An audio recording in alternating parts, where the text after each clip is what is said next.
श्रीगुरुभ्यो नमः। हरिः ओम्। ओं नमो भगवते वासुदेवाय।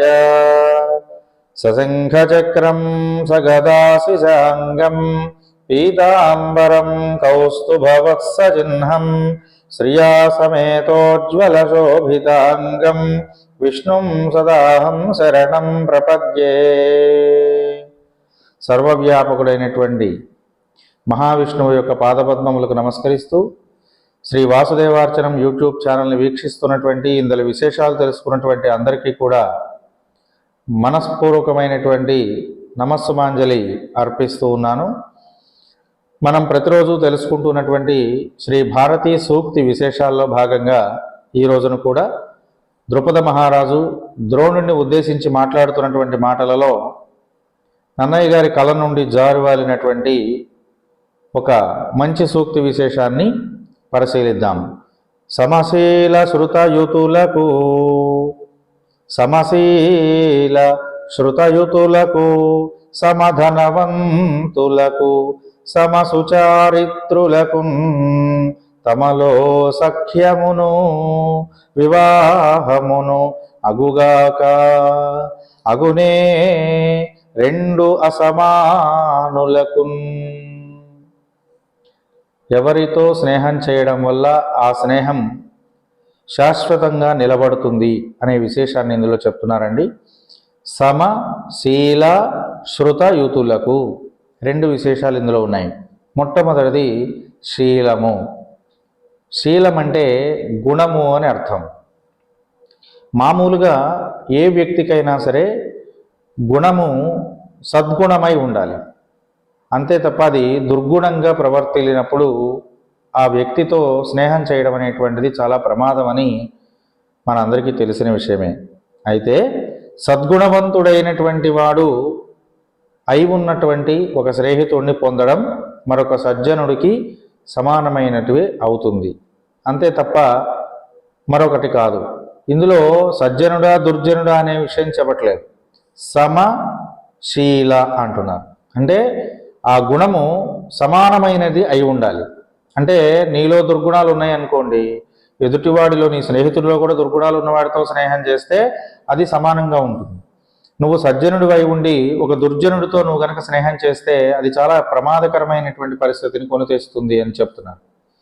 కాబట్టి ఒక సజ్జనుడి యొక్క ఆలోచన విధానం ఎలా ఉంటుంది, సత్సాంగత్యాన్ని పొందాలి అనేటువంటి తాత్పర్యాన్ని కలిగి ఉంటుంది. మంచి పనిని చేద్దామని అనిపిస్తుంది, వారికి ఎవరికైనా ఏదైనా దానం చేద్దామనో సహాయం చేద్దామనో అనిపిస్తుంది. అదే దుష్టమైనటువంటి స్వభావం కలిగిన వాడు అనుకోండి, ఏం చేస్తాడు, ఆ పని ఇవాళ చేసేద్దాం, ఈ దానం చేద్దాం అనగానే దానం చేస్తే మనకేంటి ఉపయోగం, అందువలన అది వద్దులే అంటాడు. ఇప్పుడు వీళ్ళ స్నేహధర్మం ఏమైంది, చెడిపోతుంది కదా. వీడి కోసం స్నేహితుడి కోసం అని చెప్పి అటు దానం చేయకపోవడం చేత దాన చేసినటువంటి పుణ్యఫలం రాకపోగా స్నేహితుడు అనేటువంటి వాడు దుర్జనుడు కావడం చేత వీడి కర్మఫలం కూడా అనుభవించాల్సిన పరిస్థితి వస్తుంది. కాబట్టి మనం స్నేహం చేసేటప్పుడు గుణముల విషయంలో మనతో సమానమైనటువంటి వాళ్ళతోనే మనం స్నేహం చేయాలి, అంతే తప్ప గుణహీనులైనటువంటి వాళ్ళతో మనం స్నేహం చేయడం చేత చాలా ప్రమాదం అవుతుంది అని. అలాగే శృతయుతులు, సమశృతయుతులు. శృతయుతులు అంటే శృతులు అంటే వేదాలు, విద్యాభ్యాస సంబంధమైనటువంటి విషయాలు అని అర్థం. ఇక్కడ విద్య సంబంధమైన విషయం కూడా సమానంగా ఉండాలట. నీతో సమానంగా చదువుకున్న వాడితో నువ్వు స్నేహం చేస్తే ఆ ఉన్నటువంటి విద్య విలువలతో ఇంకా మంచి సువాసనాభరితమైనటువంటిదిగా మారుతుంది. అదే నువ్వు బాగా చదువుకొని ఉండి విద్యావంతుడివి అయి ఉండి జ్ఞాన సంపన్నత నీకు కలిగినటువంటి వాడివి అయి ఉండి జ్ఞానం లేని వాడితో, విద్య లేని వాడితో, ఆ విద్యా సుగంధం అనేటువంటి దాని విలువ తెలియని వాడితో మాట్లాడితే ఏమవుతుంది, పన్నీరు తీసుకెళ్లి బురదలో పోస్తే ఏమవుతుందో విద్యావంతుడైన వాడు విద్యాహీనుడితో స్నేహం చేస్తే అలాగే అవుతుంది. దాని సువాసన మంచిగా రాకపోగా ఆ దుర్గంధం అనేటువంటిది దీనికి కూడా వ్యాపించే అవకాశం ఉంది. అదే ఒక మంచి వ్యక్తులతో స్నేహం చేస్తే అంటే ఒక దారం ఉంది, దానికి ఏ సువాసన ఉండదు, కానీ అది పువ్వులతో మాల కట్టబడినప్పుడు ఆ పువ్వుల లోపల దాగి ఉండడం చేత, పువ్వులతో స్నేహాన్ని పొందడం చేత, స్పర్శను పొందడం చేత ఏమవుతుంది, ఆ దారానికి కూడా సువాసన వస్తుంది. అట్లాగే ఒక మంచి గుణం కలిగిన వాడితో స్నేహం చేయడం చేత ఆ గుణం మనకు వస్తుంది. మన సద్గుణాలతో సమానమైనటువంటి గుణాలు కలిగిన వాడితో స్నేహం చేయడం చేత మనకున్నటువంటి గుణాలు చెడకుండా ఉంటాయి. అట్లనే మనకున్నటువంటి విద్యా విలువలకు తగినటువంటి విలువలు కలిగిన వాడితో స్నేహం చేయడం చేత మన విద్యా విలువలు చెడకపోగా అవి ఇంకా ఉన్నతీకరించబడతాయి. అదే విద్యా విహీనుడితో మనం కనుక స్నేహం చేస్తే ఏమవుతుంది అంటే ఆ ప్రభావం చేత మనలో ఉన్న విద్యా సంబంధమైన విలువలు కూడా పోయే అవకాశం ఉంటుంది. కనుక సమానమైన విద్య కలిగిన వాళ్ళతో స్నేహం చేయాలి. అలాగే మనతో సమానంగా ఉన్నటువంటి గుణ సంపన్నులతోనే స్నేహం చేయాలి అని ఇందులో చెప్తున్నారు. అంతేకాదు సమధనవంతులకును, ధనవంతుల ధనం విషయంలో కూడా సమానత్వాన్ని కలిగి ఉండాలి. అంటే మన దగ్గర బాగా డబ్బులు ఉన్నాయనుకోండి, డబ్బులు లేనటువంటి వాడితో మనం స్నేహం చేస్తే ఏమవుతుంది అంటే వాడి దగ్గర లేదు కనుక వాడికి కొన్ని రకాలైనటువంటి అలవాట్లు ఉండవు, కొన్ని చెడు అలవాట్లు కూడా ఉండవు.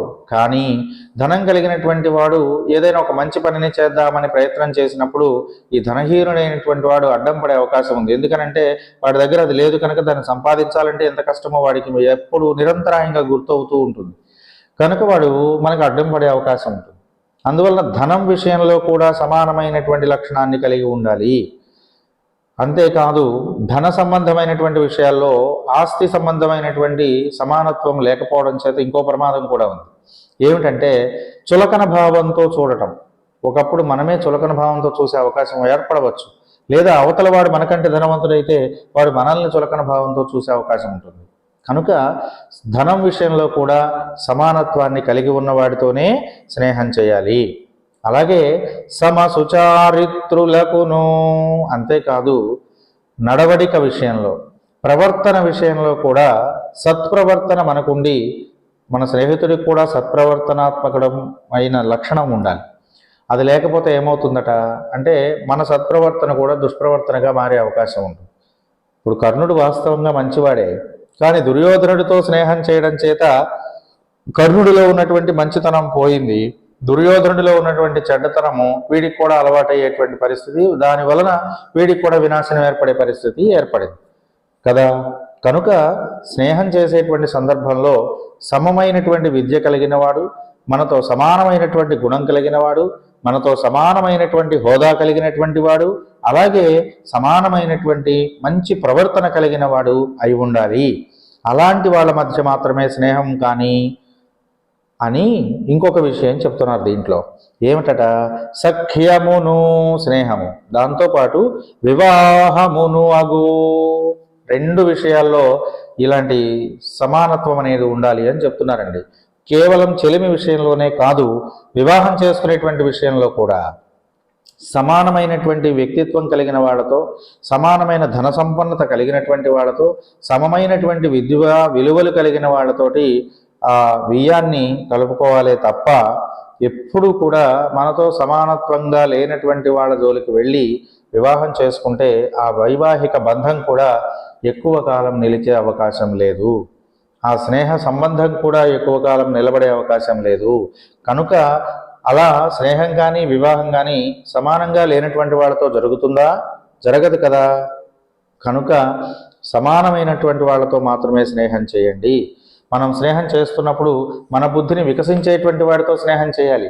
అంతేగాని మనకు బుద్ధి వికాసవంతంగా ఉండాల్సిన పరిస్థితుల్లో మన బుద్ధిని చెడగొట్టే వాడితో మనం కనుక స్నేహం చేస్తే ఏమవుతుంది? అనేక రకాల ఇబ్బందులే కదా వస్తాయి. అదే కదా మనం తెలుసుకుంటున్నటువంటి చిన్ననాడు తెలుసుకున్నటువంటి వేమన శతకంలో కూడా ఆయన చెప్పిన విషయం అదే.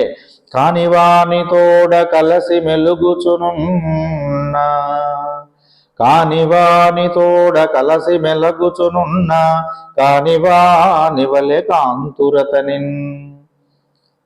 కాని వాళ్లతో స్నేహం చేస్తే, చెడ్డవాళ్లతో కనుక నువ్వు స్నేహం చేయటం ప్రారంభం చేస్తే నువ్వు కూడా సమాజానికి చెడ్డవాడివే అవుతావు.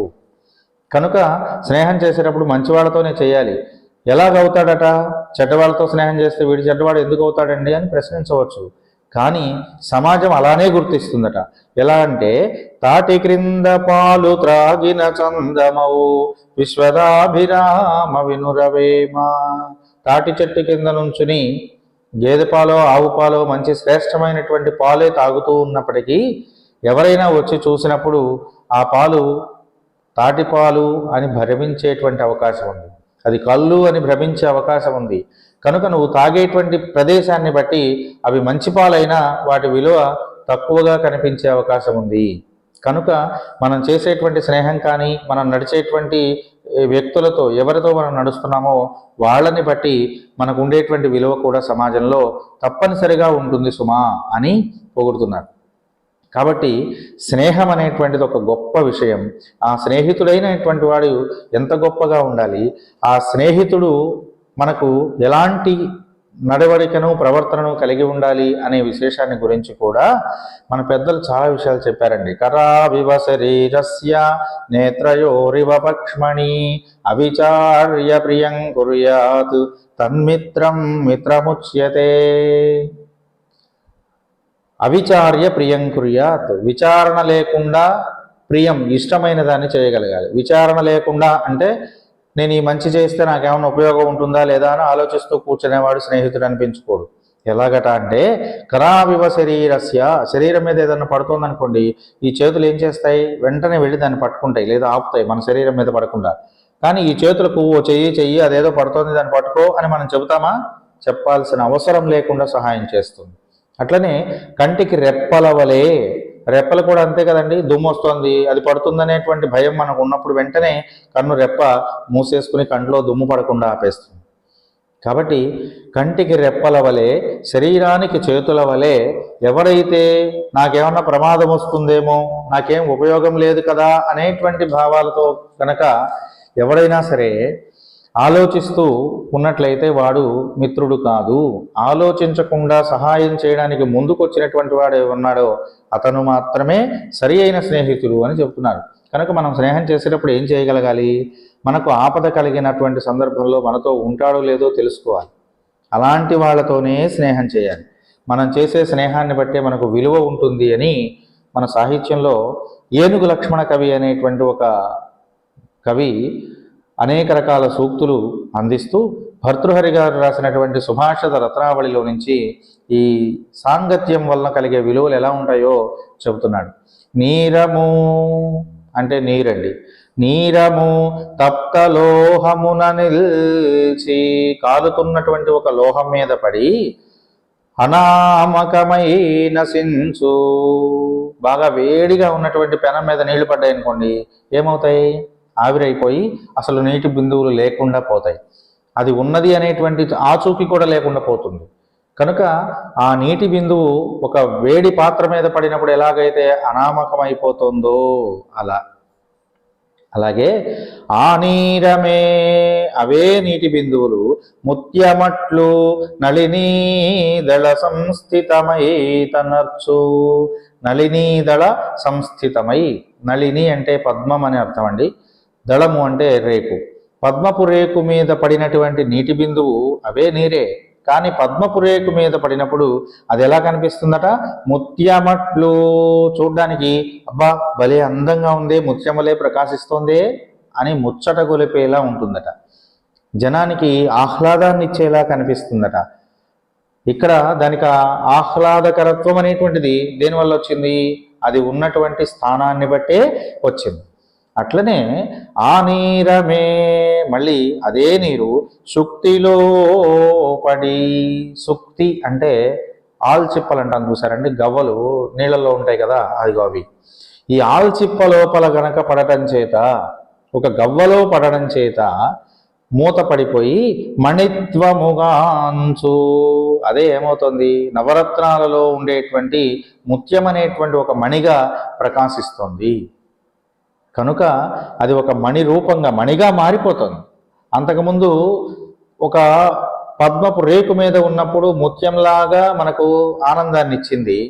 అదే నీటి బిందువు ఆల్చిప్పలో పడినప్పుడు స్వాతి ముత్యమై ప్రకాశిస్తుంది కదా.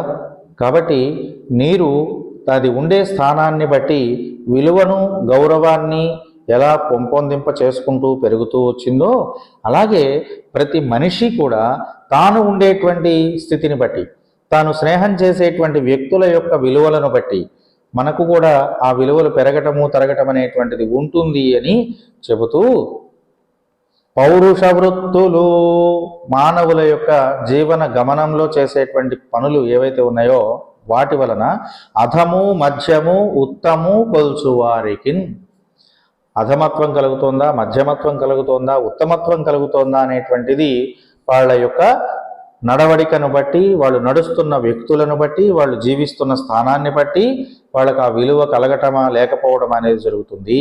కనుక మనం స్నేహితుల్ని మంచి వాళ్ళని ఎంచుకోవడం అనేటువంటిది చాలా అవసరము, ఆవశ్యకమైనటువంటి విషయం. మన స్నేహితులు సరైన వాళ్ళు కాకపోతే మనకున్నటువంటి విలువను కూడా తీసేస్తారు. కనుక ఎప్పుడు స్నేహితుల్ని ఎంచుకునేటువంటి సందర్భంలో తెలివైనటువంటి వ్యక్తులు ఏం చేయాలట, చాలా జాగ్రత్తగా ఉండాలి. ఎంతో ఆలోచించి తర్వాత మాత్రమే మిత్రుల్ని ఎంచుకోవాలి. అంతేకాదు స్వయంగా పరిశీలించుకోవాలి. స్నేహం చేయాలని ఏ వ్యక్తిని గురించి మనం అనుకుంటున్నామో ఆ వ్యక్తి యొక్క స్వభావాన్ని గురించి మనం ఏం చేయాలి, స్వతసిద్ధంగా ప్రత్యక్షంగా పరీక్షించుకోవాలి. అంతేకాకుండా తర్కించుకోవాలి. ఇతను ఇలా ఉన్నాడు, ఇతను చేస్తున్న పనిలో ఇంతవరకు న్యాయం ఉంది, ఇది ఎంతవరకు ధర్మంగా ఉన్నాడు, ఎంతవరకు మంచిగా ప్రవర్తిస్తున్నాడు, ఎంతవరకు మనకు విలువను పెంపొందింప చేయగలుగుతాడు అనేటువంటి తర్కం నీలో ఉండాలి. అలా తర్కించి పరిశీలించి స్వయంగా ప్రత్యక్షంగా గమనించి తరువాత పక్కనున్నటువంటి వాళ్ళందరితో కూడా చర్చించాలి.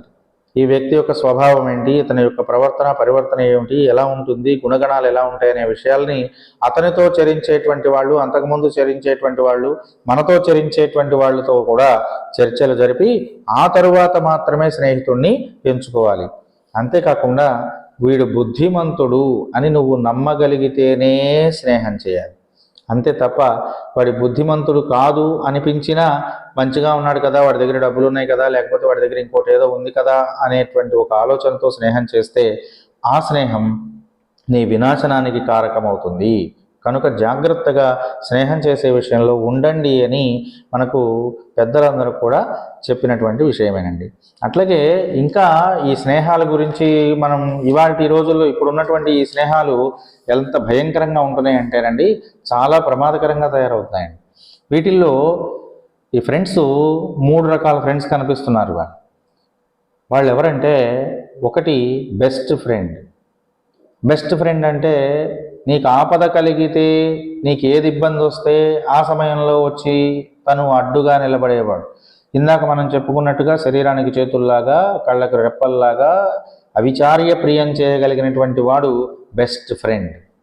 ఆ బెస్ట్ ఫ్రెండ్ అనేవాడు ఎలా ఉంటాడట, నీ ప్రాణంలో ప్రాణమై ఉంటాడు. నీ ప్రాణానికి వాడి ప్రాణం అడ్డు వేస్తాడు. అంత గొప్పవాడుగా ఉన్నటువంటి వాడిని బెస్ట్ ఫ్రెండ్ అని పిలుస్తారండి. గంగుల ధర్మరాజు గారు అనేటువంటి ఒక పద్యకవి ఈ స్నేహితుడి యొక్క గొప్పతనాన్ని గురించి మంచి విషయాన్ని చెప్పారండి. ఆ విషయం కూడా చెప్పుకోకపోతే మనం ఇక్కడ స్నేహధర్మానికి న్యాయం చేసిన వాళ్ళం కాదేమో అని అనిపిస్తుంది నాకు. అందుకని నేను ఈ పద్యాన్ని కూడా మీకు వినిపించదలుచుకున్నాను. శ్రద్ధగా ముందు దీన్ని ఆలకించండి. దేహాలు వేరైన స్నేహము రూపాన, దేహాలు వేరైన స్నేహము రూపాన, మన గుండె వేల్పుగా మసలువాడు. మన హృదయంలో దైవంలా నిలిచి ఉండేటువంటి వాడు. దేహాలు విడివిడిగా ఉండవచ్చు, కానీ స్నేహం అనేటువంటి రూపంతో మన హృదయంలో ఉన్నటువంటి దేవుడి వలె నిలబడగలిగినటువంటి వాడు, వాడు నిజమైనటువంటి స్నేహితుడు. ఉచ్ఛ్వాసలో నిల్చి, ఉచ్ఛ్వాసలో నిల్చి నిశ్వాసమై సాగి జీవన రేఖయై చెలగువాడు. నీ ఉచ్ఛ్వాస నిశ్వాసలలో తానే నివాసముండి నీ ప్రాణానికి ఆధారమైనటువంటి వాడుగా ప్రకాశించేవాడు ఎవడున్నాడో అతను నిజమైనటువంటి స్నేహితుడు.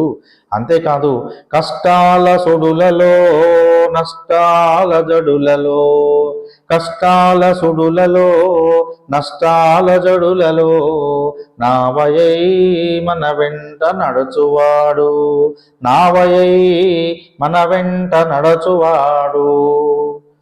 కష్టాల సుడిగుండంలో పడి నువ్వు కొట్టుమిట్టాడుతున్నటువంటి సమయంలో నీకు ఊతమునిచ్చేటువంటి ఒక నావగా, ఓ ఓడగా నిన్ను అవతల ఒడ్డుకి చేర్చగలిగిన వాడు అయి ఉండాలి. అలాంటి వాడు నిజమైనటువంటి స్నేహితుడు. మన ప్రాణమే పోవన్ తన ప్రాణమే ఇచ్చి కర్ణు నిరూపమై కదలువాడు. ఇది చాలా గొప్ప విషయం అండి. మన ప్రాణం పోతున్నప్పుడు తన ప్రాణాన్ని అడ్డుగా పెట్టి కర్ణుడి వలె స్నేహధర్మం కోసం నిలబడేటువంటి వాడు ఎవరున్నాడో వాడు నిజమైనటువంటి స్నేహితుడు. అంతే తప్ప వాడు పోతే పోతాడులే, నా ప్రాణం ఎక్కడ పోగొట్టుకుంటాను అనుకునేవాడు స్నేహితుడు కాదు. కానీ ఇవాళ స్నేహాలు చూడండి ఎలా ఉన్నాయో మీరే అర్థం చేసుకోండి. మన ప్రాణమే పోవ తన ప్రాణమే ఇచ్చి కర్ణు నిరూపమై కదలువాడు.